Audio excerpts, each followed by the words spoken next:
Pedofilia pela internet, o ponto de partida do nosso programa de hoje, mas acaba também caindo na exploração sexual, que é uma realidade triste, que vem de longa data, e hoje nós estamos fazendo aqui a avaliação para ver a quantas anda. A que conclusão chegamos, professora especializada neste ramo pela USP, a professora Marisa Alberton?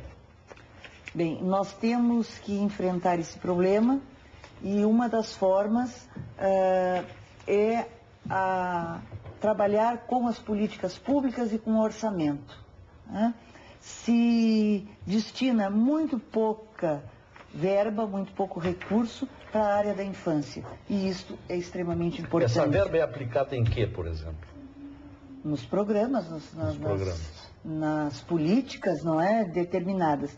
E nós temos, por exemplo, a nível nacional, estadual e a nível municipal, a política, não é, o plano de enfrentamento à violência sexual contra crianças e adolescentes. Deveria todos os municípios ter o seu plano municipal, todos os estados. No Rio Grande do Sul nós temos esse plano desde o ano de 2002, foi construído por uma equipe grande, por um grupo de pessoas da sociedade civil, do governo, foi aprovado em janeiro de 2003, com resolução do Conselho Estadual dos Direitos da Criança e do Adolescente, só que nós temos no Rio Grande do Sul uma política de atendimento à área de enfrentamento à violência sexual, uma política muito tímida. E os programas que vingam e que estão aí, que têm um sucesso maior, como é o caso agora do PAIR, que está sendo implantado na fronteira, por exemplo, nos países de fronteira, são políticas nacionais que o governo, a nível estadual, acaba assumindo, não é, em parte, mas são programas nacionais. Então nós vemos uma grande dificuldade, porque nós temos um comitê nacional, um comitê estadual que está desativado, né, e que tem que ser reeditado, e essa portaria não há jeito de sair. E esse comitê paritário, ele tem a função de monitoramento dessas políticas e do atendimento a toda criança e adolescente. Delegada Diana Calazans Mano, delegada federal. Bom, para concluir aqui os debates, eu gostaria de falar um pouquinho das nossas dificuldades com relação ao combate. Foi questão aí de um telespectador a respeito do número de condenações, né, com relação àquele quantitativo de denúncias. Em primeiro lugar, que esse número de denúncias engloba nesse quantitativo também várias denúncias repetidas, né? E também fatos praticados em outros lugares, em outros países. Quanto a esses fatos, quando nos chega essa notícia, o site é hospedado no exterior, não tem nenhuma vinculação com o país, encaminhamos via Interpol para que os outros países tomem as providências. Com relação àqueles fatos que sim, que têm alguma ligação com o Brasil, algumas vezes não é possível investigar a denúncia pela inconsistência dos dados. O site já saiu do ar, já mudou de nome, não tem como materializar o crime. Isso também é uma outra dificuldade. A internet é muito volátil. Então, uma denúncia feita hoje pode ser que daqui uma semana, quando ela for processada, não tenha mais como investigar. Essa é outra dificuldade. A questão da legislação. Houve uma adequação ano passado no Estatuto da Criança e do Adolescente, fruto daí do trabalho da CPI da pedofilia, que criminalizou a posse do material.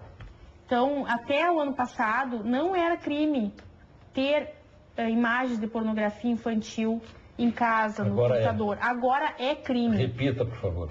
Os telespectadores, então, fiquem sabendo que é uma conduta criminosa ter a posse de pornografia infantil.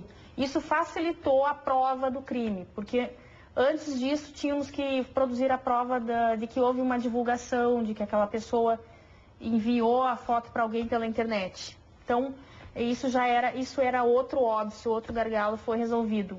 O último que eu vou falar, o último gargalo dos principais, né? Ainda não existe no Brasil uma legislação que obrigue os provedores de internet a armazenarem dados. Então, quando é feita a investigação, sempre se passa pelo provedor para saber quem era aquele usuário.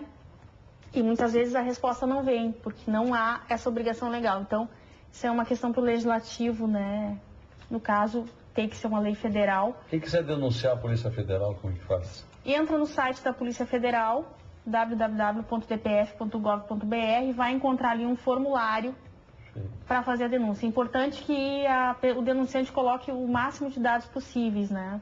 Especialmente a URL, que é o nome lá do site denunciado. Deputado Fabiano. Muito bem, Lazer. Só queria dizer que talvez os nossos telespectadores não precisam ficar, né, de ombros caídos, né, e perplexos, achando que não tem mais jeito o mundo. Eu acho que tem muitas coisas que aconteciam no passado e que, felizmente, hoje está começando a ter uma movimentação na sociedade em repulsa, né? Se nós pegarmos o que existia há 10 anos atrás e o que existe hoje, de questões surgindo, de movimentação, de leis, de pessoas se movimentando, felizmente, me parece que está se acordando. É necessário fazer muito mais, mas está se acordando. E uma coisa que a gente sempre enfatiza e coloca muito é exatamente que todo esse debate tem a ver com a discussão de novos valores da sociedade que nós temos que disseminar. Uma sociedade dos valores, tudo é consumo, as relações inclusive são consumo, inclusive a angústia de consumo de crianças acaba tendo esse tipo de padrão, né? E nós temos que voltar a ter outros tipos de relação com base na solidariedade, no respeito, no cuidado com as pessoas, na dignidade do ser humano. Isso talvez tem que ser o resgate mais importante aí para que a gente tenha um futuro melhor para as nossas crianças, né? Então, a jornada ela se encerrou, mas não se encerrou, vamos dizer assim, o trabalho. Nós já estamos preparando a 8ª jornada para o ano que vem e esperamos cada vez mais o envolvimento das pessoas. Isso eu acho que é o mais importante, né? Como diz o Dr. Miguel Velasquez, que é um grande entusiasta dessa ideia de que nós vamos juntar o exército do bem. O exército do mal está muito organizado. Perfeito. O exército do bem que tem que ser organizado. Doutora Denise, promotora de justiça da Vara da Infância e Juventude. Conclusões.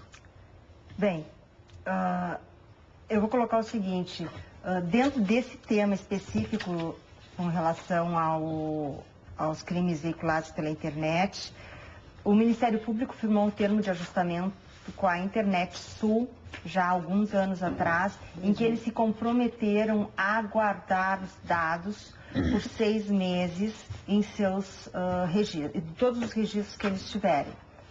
Então, claro, esse prazo é um prazo muito pequeno, nós estamos agora conversando aqui paralelamente, é muito pequeno para o serviço público ter esse acesso. Então, acho que assim, é importante que a legislação estabeleça a obrigação desses dados serem guardados, porque nós já temos esse termo firmado pela Internet Sul, ou seja, todos os operadores da internet aqui na região sul, eles firmaram esse termo, mas isso está sendo insuficiente. Então é importante que talvez a gente trabalhe em cima de uma legislação a respeito disso. Porque, infelizmente, nesse país tem que haver legislação para determinar, e que ela seja cumprida com punição. Não basta simplesmente legislar a respeito disso, mas ter uma punição a respeito disso.